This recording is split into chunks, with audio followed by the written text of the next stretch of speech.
I wasted 5 years on wrong career. I started in finance as an auditor, then FP&A. On paper it looked like a solid path, but when I was 26 I moved to Australia. I had to start from zero, no connections, no experience, nothing. Honestly, I failed to find another finance job, but I got one in data almost by accident. And without exaggeration, it changed my life. I had no idea data science could become my dream career. I was just trying to pay rent. This is why I'm making this video. I don't want you to waste years of your life on a wrong career like I did. So today I'm giving you the most comprehensive guide on these three roles: data analyst versus data scientist versus ML engineer. Starting with data analyst. Data analyst answer questions what happened and why it happened, and often I compare it to detective type of job. For example, you come to the office and your boss tells you that we observed a decrease in usage on a specific day. There are no more clues, you have to go and try to understand if it is a problem with the data source, so maybe something is not being reported, or it is a genuine problem with customers. For example, they can't access the product or they have issues dropping off. Then you start looking at different types of data, trying to see if there is any specific cluster that experiences this issue or it is across the board. And you might uncover something like users of iPhone 15 couldn't open this app. Sometimes you have to connect data from different data sources in order to get a big picture and find exactly what happened. And sometimes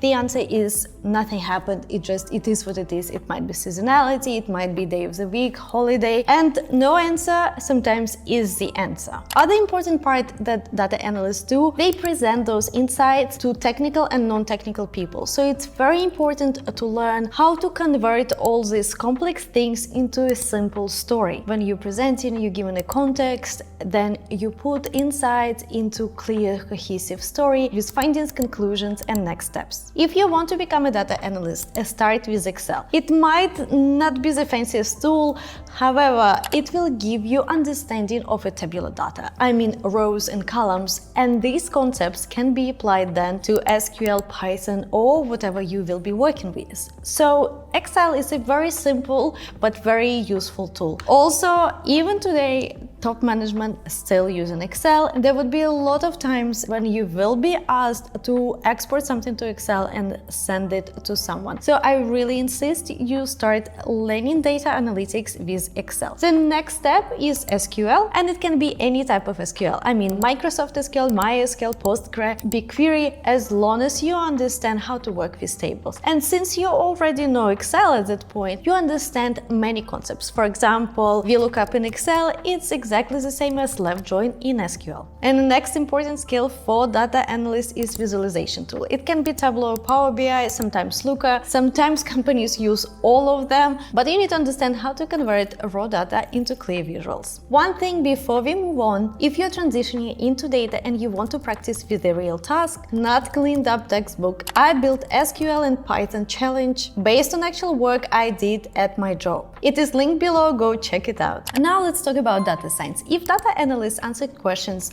what happened and why it happened, data scientist takes it further and answers questions what might happen. Data scientist is the person who builds predictions. For example, subscription businesses like Netflix, Spotify, or fitness apps look why people churn. And by churn, I mean people canceling their subscriptions. So as a data scientist, you look into data trying to see are there any behavioral patterns that people do before they cancel subscription. And you probably can guess that if you have Netflix subscription and you haven't opened the app for several months, there is a likelihood that eventually you will cancel. So this is something very obvious, but when you look into data, there are more complex patterns. It can be demographics or gender, it can be some behavioral logging in. For example, for pension funds or superannuations in Australia, one of the features that causes people to leave that fund is the age and when they call financial planner. So it's also something very obvious that you hired a financial planner who probably found better rates for you, and it might impact your decision to leave this pension fund. Once data scientists found those insights, it is presented to the management and it's already up to management and other departments, for example, strategy and marketing, to work on the ideas how to make sure that this person who was flagged as a potential churner, what you need to do to make them stop. Another use case is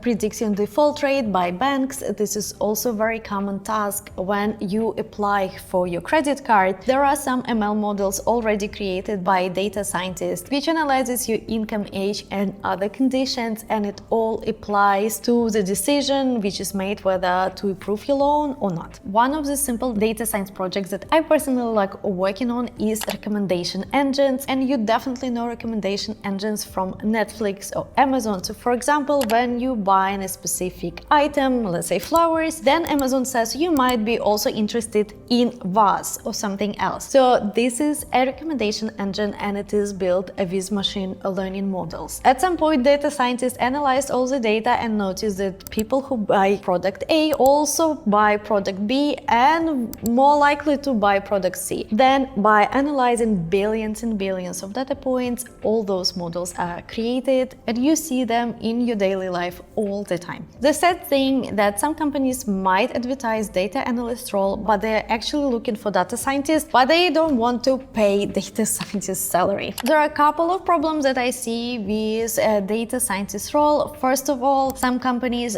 just want to build models for the sake of building models. They're not planning to put them into production and use the findings and insights. Another thing, many machine learning models are actually black box, so you can't explain what happened inside. It is all about stats, maths and probabilities. But your management will want you to explain what exactly happened inside, and it is a struggle. So even if you're a data scientist, you need to work on your presentation and communication skills. So when I became data scientist, I thought I would be sitting somewhere in a corner of the office, code, work on my models and never talk to people. But it's not the case. You will have to present the findings, convince people that this model is a good idea, and models usually use a lot of compute power, so some models are expensive to run. And your job as a data scientist to show that there is a return on this investment and that the company should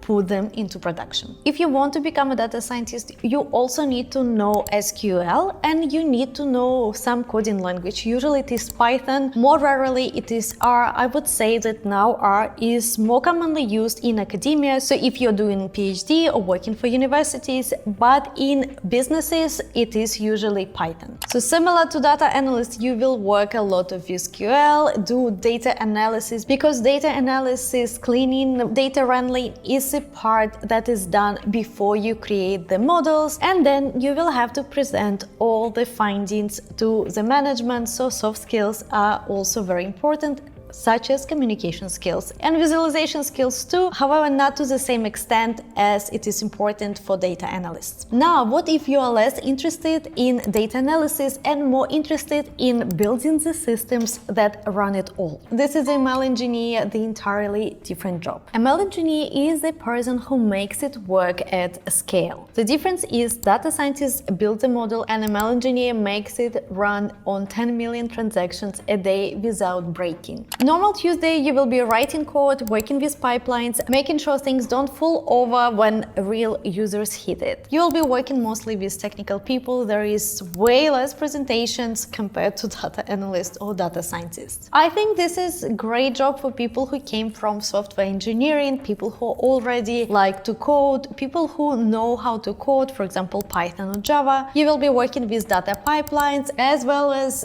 ML ops and a system design. Average salary of machine learning engineer is way higher compared to salaries of data analysts or data scientists. This job is for people who came from software engineering or enjoy building systems more than finding patterns. If your first thought when learning Python was what can I build rather than what can I analyze, this is a job worth looking at. 3 roles, 3 very different days at work. So how to pick? Ask yourself one question. Do you prefer explaining things to people or building things for systems? This question alone will point you somewhere. You don't have to get it right forever. I went from auditor to FP&A to data analyst, data scientist, consultant, and then a creator. The path changes, but you need a starting point. Or you will spend a year learning everything and landing nothing. Something to do in the next 5 minutes. Go on LinkedIn and find the job descriptions for these roles. Read what exactly the companies are looking for and what what skills are required to land this role. Also, find people who